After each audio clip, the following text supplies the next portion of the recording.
Many people across the Panhandle have gone through short rolling blackouts, but we are not going days on end without power or water like many in Texas's metro areas. KMR Local 4's Kaylee Green explains it's largely because the Panhandle isn't on the ERCOT Texas grid. Most Panhandle counties are served by XL Energy on the Southwest Power Pool grid. Tonight, we're finding out why. Unlike much of the state, which relies on the Electric Reliability Council of Texas, or ERCOT, the majority of the Panhandle has been part of the Southwest Power Pool grid since 1978. That's according to XL Energy spokesman Wes Reeves. The SPP grid spans 14 states, which share excess energy, keeping balance especially in times of high demand. The problem in the last few days is that entire 14-state area has been suffering from the same issue, and that is lack of natural gas for our power plants that burn natural gas for their fuel. It's been way down, curtailed sometimes as much as 30% of what we need to operate. So it's been a real struggle, and that's not just been here, it's been across this whole footprint.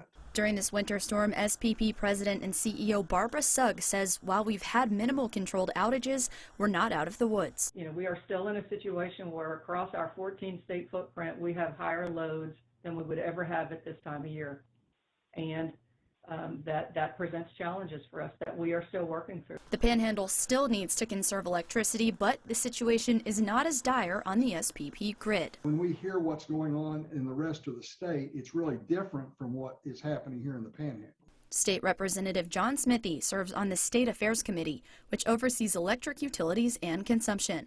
Representative Smithy says over the years, the legislature chose to keep the Panhandle off of ERCOT. I'm still glad that we're not part of ERCOT, and I think it's benefited the Panhandle quite a bit. Representative Smithy says there were warning signs about the Texas grid 10 years ago during a similar winter storm in 2011 and as recently as 2018. The question is, did we properly respond in 2011? And the answer is probably no.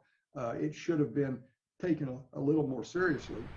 And then you also realize now that 2011 wasn't a worst case scenario. And for all we know, what we're seeing now may not be a worst case scenario. It might get worse than this in future years. Smithy says they need accountability. He says the first step is restoring confidence that basic needs will be met. I think ERCOT has taken most of the blame for this, and I think they certainly deserve some blame. But you know, I think a lot of politicians are blaming ERCOT when I think we need to look around, because I think there's plenty of blame to go around here. The State Affairs Committee is holding a hearing next Thursday to discuss energy issues on the Texas grid. Tonight, SPP says we are at Energy Emergency Alert Level 2 in the Panhandle, meaning its member companies like XL will be asked to issue public conservation appeals. At this point, they are not directing any service disruptions. Live in studio, Kaylee Green, KMR Local 4 News. Andy? Kaylee, thank you. XL says the possibility of more controlled outages remains through tomorrow.